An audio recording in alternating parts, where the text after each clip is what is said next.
Olá, meus nobres seguidores, estamos aqui mais uma vez. Como sempre, eu trago para você uma palavra que vem lá do coração de Deus para o seu coração. São os nossos devocionais. Devocional de alegria, devocional de reflexão e de meditação. O nosso devocional de hoje está baseado no Salmo 8, que diz o seguinte: Senhor, Senhor nosso, como é majestoso o teu nome em toda a terra, tu cuja glória é cantada nos céus. Dos lábios das crianças e dos recém-nascidos, firmaste o teu nome como fortaleza, por causa dos teus adversários, para silenciar o inimigo que busca vingança. Quando contemplo os céus, obra dos teus dedos, a lua e as estrelas que ali firmaste, pergunto: que é o homem para que com ele te importes? E o filho do homem para que com ele te preocupes? Tu o fizeste um pouco menor do que os seres celestiais e o coroaste de glória e de honra. Tu o fizeste dominar sobre as obras das tuas mãos, sobre os seus pés tudo puseste. Todos os rebanhos e manadas e até os animais selvagens, as aves dos céus, os peixes do mar e tudo que percorre as veredas dos mares. Senhor, Senhor nosso, como é majestoso o teu nome em toda a terra. Veja que coisa maravilhosa. O salmista começa aqui reconhecendo a magnificência do nome de Deus, né? E eu queria sugerir um título para esse momento: a grandeza da revelação de Deus e a dignidade do homem. O Salmo 8, como seu título revela, é um salmo de Davi. Mas não é possível dizer em que ocasião de sua vida Davi escreveu esse salmo. O mesmo título revela ainda, indica ainda, que o Salmo 8 foi direcionado ao mestre de canto, o que indica que esse era um salmo usado na adoração pública de Israel.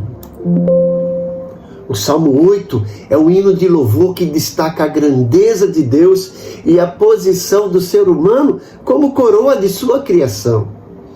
Ele celebra a majestade de Deus na natureza e a dignidade que ele confere à humanidade, colocando-a em posição de domínio sobre as suas obras. Ainda, o Salmo 8 é um cântico de louvor a Deus que exalta o seu ser e a sua obra na criação. Se formos fazer um estudo bíblico do Salmo 8, ainda vamos perceber que ele revela que esse salmo é profundamente teológico. Ele trata tanto da revelação geral de Deus, quanto de sua revelação específica manifestada aos homens. Além disso, ele considera lado a lado a transcendência e a iminência de Deus. Outro fato notável sobre o Salmo 8 é a sua citação no Novo Testamento, onde ele é aplicado, inclusive, por Cristo e a Cristo. Por isso que, em certo sentido, esse salmo também é considerado um salmo messiânico. Fazendo um panorama, uma visão geral do Salmo 8, podemos perceber alguns assuntos que são tratados. Primeiro, o louvor à grandeza de Deus. O salmista começa reconhecendo a magnificência do nome de Deus, expressa na beleza e na ordem do universo. E depois vem uma pergunta sobre o homem. Diante da vastidão do cosmos, o salmista se pergunta sobre o lugar do homem, a sua insignificância em comparação com essa vasta, maravilhosa e bela criação divina. E o salmista vai falar sobre o valor do homem. O salmo responde que Deus, apesar da aparente fragilidade do homem, o fez um pouco menor que os anjos e o coroou com glória e honra. Fala também sobre o domínio sobre a criação. Deus concede ao homem a autoridade e responsabilidade sobre todas as suas obras, as obras das suas mãos, incluindo os animais e os elementos da natureza. Se fôssemos refletir e fazer alguns apontamentos sobre o estudo do Salmo, viríamos, em primeiro lugar, a relação entre a grandeza de Deus e a dignidade do homem. O Salmo nos convida a refletir sobre como a grandiosidade de Deus se manifesta na criação e, ao mesmo tempo, como ele valoriza e capacita o ser humano. E mostramos a responsabilidade também do ser humano diante dessa obra maravilhosa. O domínio sobre a criação impõe aos seres humanos a responsabilidade de cuidar do mundo e de todas as criaturas, agindo como mordomos fiéis de Deus. E qual é a relevância do Salmo para a nossa vida cristã? A mensagem do Salmo sobre a grandeza de Deus e o valor do ser humano pode inspirar confiança e esperança, além de motivar a uma vida de serviço, de adoração e gratidão ao nosso eterno Criador. Fatos importantes aqui no Salmo que a gente destaca. Primeiro, a perfeição da criação. O Salmo destaca a harmonia e a beleza do mundo natural como reflexo do caráter de Deus.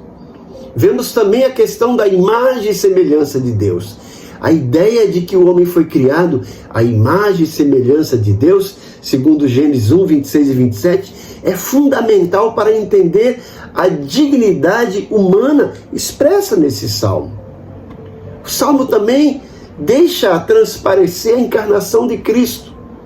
O Novo Testamento interpreta aquele versículo um pouco menor do que os anjos como uma referência à encarnação de Jesus, que se tornou humano para cumprir o plano da salvação, como a gente pode observar muito bem em Hebreus capítulo 2, dos 5 ao 18.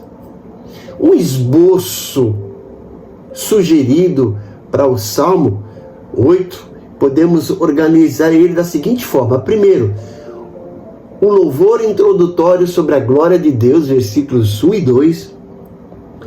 A pergunta, o que é o homem, versículos 3 a 8. E o louvor final sobre a glória de Deus, expressa no versículo 9. Então, no primeiro bloco, no versículo 1 e 2, temos o louvor introdutório sobre a glória de Deus. Presta atenção nisso. O Salmo 8 começa com uma declaração de louvor a Deus. O salmista inicia o salmo se dirigindo a Deus por seu nome da aliança, Yahvé. Imediatamente após citar o nome pessoal de Deus, o salmista acrescenta outro título que denota a soberania de Deus como governador de todas as coisas. Ele diz: ó Senhor, Senhor nosso, lá no versículo 1. É interessante notar a forma como o salmista se refere a Deus de forma pessoal e íntima. O Deus da aliança é, sem dúvida, o seu Senhor. Na sequência, o salmista exalta a grandeza de Deus. Ele diz: quão magnífico em toda a terra é o teu nome, pois expuseste nos céus a tua majestade. Nesse verso, o salmista fala da revelação geral de Deus na natureza. O salmista diz que o nome de Deus, que nesse contexto significa o caráter de Deus, que revela sua pessoa em todos os seus atributos, é magnificado em toda a terra, bem como a majestade divina está exposta nos céus. Mas aqui, mais uma vez, é importante enfatizar a forma como o salmista coloca todo esse conceito no único verso. O Deus transcendente, cuja glória preenche os céus e a terra.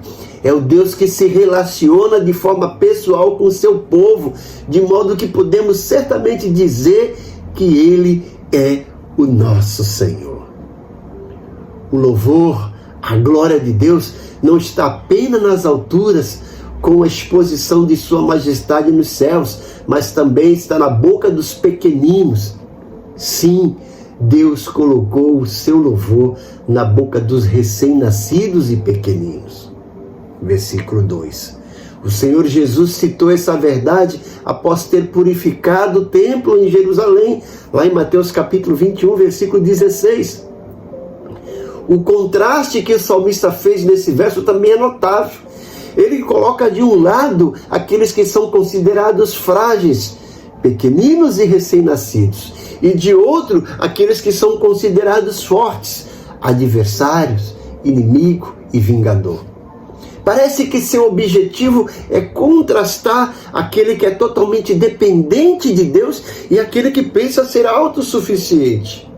No entanto, o louvor na boca dos pequeninos pode silenciar esses poderosos e derrotar os inimigos de Deus. O combate entre Davi e Golias é um exemplo prático disso. Esse combate que está registrado em 1 Samuel capítulo 17, do 33 a 43. E aí vem o segundo bloco dos versículos 3 a 8, que começa com essa pergunta: quem é o homem? Ou o que é o homem? Na sequência do Salmo 8, Davi coloca essa ênfase na obra da criação de Deus. No entanto, em nenhum momento ele perde de vista a grandeza do Criador. Nesse sentido, ele lança a mão daquilo que a gente chama de antropomorfismo, mostrar Deus com característica humana, para falar da vastidão do universo como obra dos dedos de Deus, versículo 3. É fácil perceber como o salmista coloca a grandiosidade do universo como algo insignificante diante da onipotência de Deus. Veja que coisa maravilhosa, né? Esse cosmo, esse universo grande, gigantesco, foi feito com os dedos de Deus. Olha que coisa maravilhosa, né? Essa obra maravilhosa, olha, produto dos dedos de Deus. Em seguida, o salmista começa a falar sobre o homem. Primeiro, ele posiciona o homem em seu devido lugar. Que é o homem que dele se lembre? E o filho do homem que o visite, versículos 4. Obviamente, o salmista está se referindo à fragilidade e à transitoriedade dos seres humanos diante da majestade de Deus. Porém, o salmista também testifica a respeito da posição destacada e dominante que graciosamente Deus concedeu ao homem no reino da criação, versículos 5 a 8. Por isso ele escreve: fizeste-o, no entanto, por um pouco menor do que Deus, e de glória e de honra o coroaste, versículo 5. Depois o salmista ainda destaca como Deus deu ao homem o governo das coisas criadas, versículos 6 a 8. Sem dúvida, o versículo 5 é aquele que concentra os maiores debates interpretativos do Salmo 8. Isso porque o substantivo Deus traduz o hebraico Elohim. Sem dúvida, Deus é o significado mais comum dessa palavra nos textos bíblicos. Porém, no sentido mais genérico, ela também pode significar a seres divinos como anjos. Então aqui a pergunta é: o salmista diz que o homem foi feito por um pouco menor do que Deus, ou que o homem foi feito por um pouco menor do que os seres celestiais? As traduções bíblicas se dividem entre as duas opções.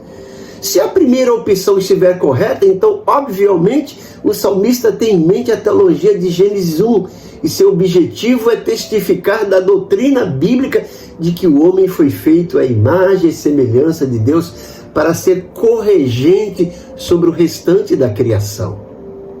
Gênesis 1, 26. Inclusive, essa tradução se harmoniza bem aos versículos seguintes, versículos 6 a 8. Mas também há apoio para a segunda opção. A Septuaginta, a versão grega do Novo Testamento, traduz a palavra Elohim nesse verso como significado de anjos. No Novo Testamento, a Epístola aos Hebreus segue essa mesma tradução ao aplicar essas palavras a Cristo, em Hebreus 2, do 7 a 9. Além disso, o escritor de Hebreus entende a expressão por um pouco como que significando por pouco tempo. Seja como for, o que é certo é que nesses versos Davi fala do homem como a coroa da criação de Deus. Mas é ainda mais importante entender a forma como o Novo Testamento aplica esses versos a Cristo, como o homem perfeito que restaurou o domínio sobre toda a criação.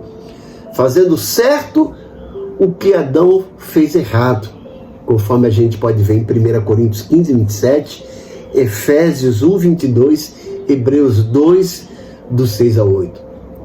Todas as coisas estão inteiramente sujeitas ao Cristo coroado de glória e honra, e por intermédio dele, os redimidos também são convidados a participar do seu governo, como está bem destacado em Romanos 5, 17 e 21, Apocalipse capítulo 1, versículo 6 e Apocalipse 20, do 1 ao 6. E agora, o último bloco, versículo 9. O louvor final sobre a criação, sobre a glória de Deus. O Salmo 8 termina da forma como começou. No verso final, o salmista repete as palavras do verso inicial.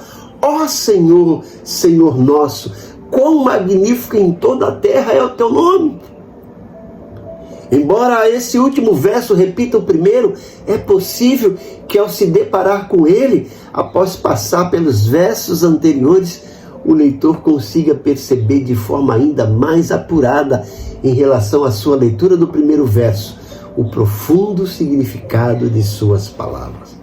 O homem é coroa da criação de Deus, mas por mais nobre e digno que possa ser o seu lugar como corregente de Deus nesse mundo, sua posição mais importante é como servo e adorador que se curva diante da majestade do seu Senhor.